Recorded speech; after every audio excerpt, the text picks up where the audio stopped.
आज के अखबार में एक चौंकाने वाली खबर आई है।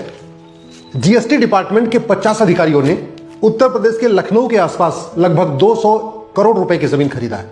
जीएसटी डिपार्टमेंट के अधिकारी जिनका काम है जीएसटी को इकट्ठा करना, सरकार को देना, वो जीएसटी इकट्ठा करके सरकार को नहीं दे रहे थे, बल्कि जीएसटी के बदले कुछ लोगों से मिली भगत करके पैसा वहां कालाधन इकट्ठा कर रहे थे और वो पैसा उन्होंने लखनऊ के आसपास लगा दिया। दूसरी खबर राजस्थान से है, जहां ये एक पूरा नेटवर्क पाया गया है कि किस तरीके से फर्जी एफआईआर, फर्जी जो डॉक्यूमेंट है वहां पे डील क्या होती है। सच्चाई तो यह है, सरकार गांधीवादी हो, समाजवादी हो, राष्ट्रवादी हो, अंबेडकरवादी हो, पेरियारवादी हो, शासक लोहियावादी हो या कोई भी हो, लेकिन भ्रष्टाचार रत्ती भर भी कम नहीं हो रहा है। माननीय प्रधानमंत्री जी बहुत ईमानदार है, मैं तो कहता हूं दुनिया के सबसे ईमानदार प्रधानमंत्री है। इसके बावजूद बनारस में रत्ती भर भ्रष्टाचार खत्म नहीं हुआ। अमित शाह जी बहुत मेहनती हैं, बड़ा उनका खौफ भी रहता है, लेकिन सच्चाई यह है गांधीनगर में उन्हीं के लोकसभा क्षेत्र में रत्ती भर भ्रष्टाचार कम नहीं हुआ है। माननीय योगी जी भारत के सबसे ईमानदार मुख्यमंत्री है, बहुत मेहनत करते हैं, लेकिन यह भी कड़वी सच्चाई है गोरखपुर में भी रत्ती भर भ्रष्टाचार कम नहीं हुआ है। और भ्रष्टाचार का रेट लगभग हर जगह एक समान है, चाहे वो उत्तर प्रदेश हो, बिहार हो, बंगाल हो, तमिलनाडु हो, कश्मीर हो, केरल हो, कर्नाटक हो। जमीनी स्तर का जो भ्रष्टाचार है उसका रेट भी लगभग हर जगह थोड़ा बहुत डिफरेंस है, बाकी एक समान है। उदाहरण के लिए फर्जी एफआईआर 10 से 20 हजार रुपए पूरे देश में, आप किसी भी सरकार किसी की हो, कोई भी मंत्री हो, कोई भी मुख्यमंत्री हो, फर्जी एफआईआर 10 से 20 हजार में हो जाती है। एफआईआर लगाने का रेट 50,000 से 1 लाख रुपए है। गिरफ्तार नहीं करने का रेट 50,000 से 1 लाख रुपए है। केस से नाम निकालने का रेट लगभग 1 लाख रुपए से 1 से 2 लाख रुपए है। मुकदमे में अगर नामजद नहीं करना है उसका रेट भी 1 से 2 लाख रुपए है। चालान पेश नहीं करने का रेट 50,000 से 1 लाख रुपए है। अगर कोई जमीन विवाद हो गया तो उसमें पुलिस के पास अधिकार होता है, उसको ये कह के पल्ला झाड़ ले, भैया जमीन विवाद है तो सिविल डिस्प्यूट है, लेकिन उसके पास अगर चाहे तो मुकदमा भी दर्ज कर सकता है, जेल में भी डाल सकता है। तो इस तरीके से जमीन विवाद का जो रेट है वो लगभग 1 लाख रुपए से 5 लाख रुपए है, डिपेंड करता है वो जमीन कितनी महंगी है, खेत है, गांव की जमीन है, शहर की जमीन है। पासपोर्ट वेरिफिकेशन का रेट 2,000 रुपए, किसी की सरकार हो, राष्ट्रवादी सरकार हो, समाजवादी सरकार हो, लोहियावादी सरकार हो, अंबेडकरवादी सरकार हो, किसी की सरकार हो। इसी तरीके से पार्किंग का रेट आपने देखा होगा ना, बहुत सारी सरकारी पार्किंग नहीं होती, प्राइवेट लोग वहां पार्किंग का गाड़ियों से पैसा लेते रहते हैं, वो थाने से मिली भगत करके होता है। तो पार्किंग जो काम करते हैं उसका भी रेट 50,000 रुपए महीना, मतलब थानेदार को 50,000 रुपए देते हैं, उसके बदले पार्किंग चलाते रहते हैं। दारू के ठेके का रेट 10,000 रुपए है। 10,000 रुपए तब जब दारू को एकदम ईमानदारी से दारू का काम हो। अगर वो ठेका देर तक खुलेगा, मान लो 10 बजे रात को बंद करना और 11 बजे तक चलेगा, तो ठेके का रेट लगभग 50,000 रुपए है।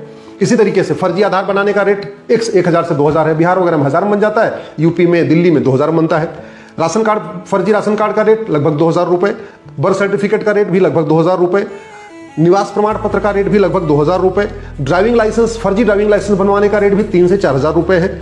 जनधन खाता खुलवाने का रेट, आप भारत के नहीं हो, आप विदेशी हो, आपके पास केवल 1-2 डॉक्यूमेंट है तो भी जनधन खाता खुल जाएगा, उसका रेट 2 से 3,000 रुपए है। आयुष्मान कार्ड, आप पाकिस्तानी हो, अफगानिस्तानी हो, रोहिंग्या हो, बांग्लादेशी हो, कोई बात नहीं, आप 3,000 रुपए दीजिए, 2 से 3,000 रुपए आपको आयुष्मान कार्ड भी मिल जाएगा। अच्छा, जब 10 से 12,000 रुपए में ये 4-5 डॉक्यूमेंट बन गया तो फिर मुद्रा लोन भी मिल जाएगा, फिर तो मुफ्त में राशन भी मिलेगा।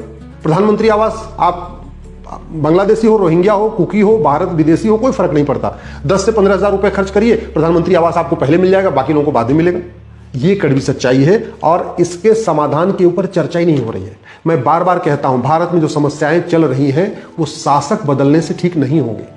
वर्तमान नेतृत्व हमारा दुनिया का सबसे ईमानदार, सबसे राष्ट्रवादी, सबसे मेहनती नेतृत्व है। इसके बावजूद चाहे वो लेखपाल हो, चाहे पटवारी हो, चाहे वो हवलदार हो, चाहे वो पेशकार हो, चाहे वो थानेदार हो, चाहे तहसीलदार हो, उसका भ्रष्टाचार कम नहीं हो रहा और आम जनता उसी के भ्रष्टाचार से परेशान है।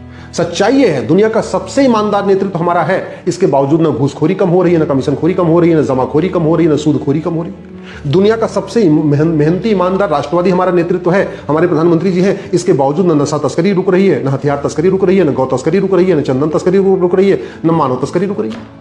दुनिया में सबसे मेहनती और राष्ट्रवादी हमारी सरकार है, इसके बावजूद दुनिया में सबसे ज्यादा अपहरण, महिलाओं का अपहरण भारत में हो रहा है। हर साल लगभग 5 लाख बहन बेटियां गायब हो रही है। दुनिया में सबसे ज्यादा लफ्ज़ जिहाद भारत में हो रहा है। दुनिया में सबसे ज्यादा धर्मांतरण भारत में हो रहा है। दुनिया में सबसे ज्यादा घुसपैठिए भारत में रहते हैं। दुनिया में सबसे ज्यादा फर्जी डॉक्यूमेंट भारत में बनाया जाता है। दुनिया में सबसे ज्यादा पर्चा भारत में लीक हो रहा है। क्यों? क्योंकि सिस्टम नहीं बदला। शासक बदलने से भ्रष्टाचार, अपराध कम नहीं होता। जैसे डॉक्टर बदलने से बीमारी ठीक नहीं होती, बीमारी ठीक होती है दवाई बदलने से, वैसे शासक बदलने से भ्रष्टाचार कम नहीं होता, अपराध कम नहीं होता, अराजकता कम नहीं होती। उदाहरण के लिए सिंगापुर में XYZ कोई प्रधानमंत्री बन जाए, सिंगापुर में भ्रष्टाचार नहीं हो सकता, ड्रग कारोबार नहीं हो सकता।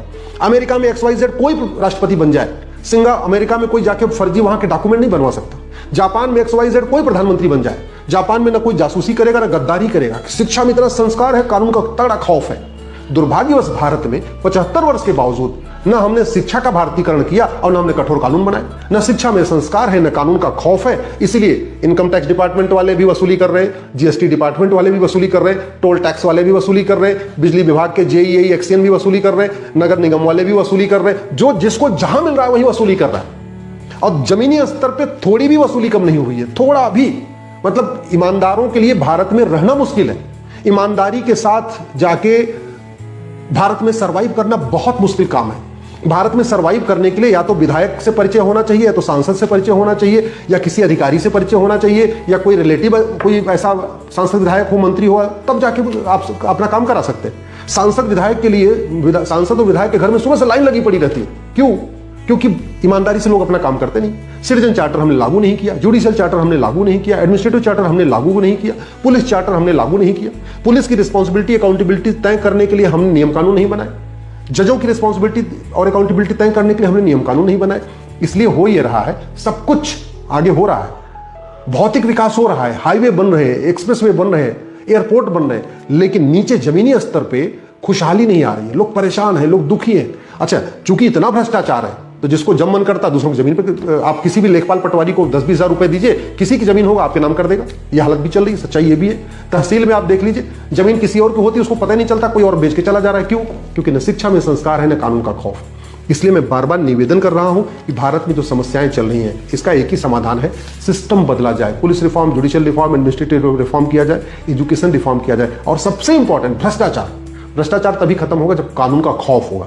चीन में भ्रष्टाचारियों की 100% प्रॉपर्टी जब्त की जाती है और नागरिकता खत्म की जाती है और फांसी दी जाती है। चीन में अभी कुछ दिन पहले एक मंत्री को फांसी दिया, उसके पहले एक मंत्री को फांसी दिया। चीन में अभी एक कंपनी के GM को फांसी दिया। हम चीन जैसा कानून भारत में क्यों नहीं बना रहे? सिंगापुर में ड्रग कारोबार को जघन्य अपराध माना जाता है। सीधे सीधे अगर एक व्यक्ति के पास 1 किलो गांजा मिला था, सीधे उठा के फांसी दे दिया। यहां तो कुंटल गांजा मिल रहा, कोई फर्क ही नहीं पड़ रहा। क्यों? क्योंकि हमने कानून नहीं बदला। मैं पूछना चाहता हूं कि सिंगापुर जैसा नशा, जो ड्रग स्मगलिंग वाला कानून, उसको भारत में हम क्यों नहीं बना रहे? घुसपैठियों के खिलाफ अमेरिका जैसा कानून हम भारत में क्यों नहीं बना रहे? जासूसों और गद्दारों के खिलाफ जैसे जापान में कानून है, वैसा हम कानून क्यों नहीं बना रहे? हम दुनिया के बाकी देशों से एयरपोर्ट में तुलना करते हैं, हाईवे में तुलना करते हैं, बुलेट ट्रेन में तुलना करते हैं, बाकी तुलना करते हैं। दुनिया के हम सिस्टम्स के साथ तुलना क्यों नहीं कर रहे? एक जमाना था जब हमारा एजुकेशन सिस्टम दुनिया का सबसे अच्छा था, आज सबसे वर्स्ट है। एक जमाना था जब भारत की प्रशासनिक व्यवस्था दुनिया में सबसे अच्छी थी, आज की डेट में वर्स्ट है। एक जमाना था जब दुनिया में भारत का जुडिशियल सिस्टम दुनिया का सबसे अच्छा था, चाहे वो छत्रपति शिवाजी महाराज हो, चाहे राजा विक्रमादित्य हो, चाहे रानी अहिल्याबाई होलकर हो। कैटेगरी थी जस्टिस विद इन आवर, 1 घंटे के अंदर न्याय। जस्टिस विद इन डे, 1 दिन के अंदर न्याय। तीसरी category justice within week, 1 सप्ताह के अंदर न्याय। चौथी कैटेगरी थी एक्सेप्शनल केस में जस्टिस विद इन मंथ, 1 महीने में न्याय होता था। और आज जस्टिस विद इन डिकेड भी नहीं हो रहा है, 1 डिकेड में भी नहीं हो पा रहा, 2 डिकेड, 3 डिकेड, मतलब 1 दशक, 2 दशक, 3 दशक, 4 दशक चलना पड़ रहा है। क्यों? ऐसा क्यों हो रहा है?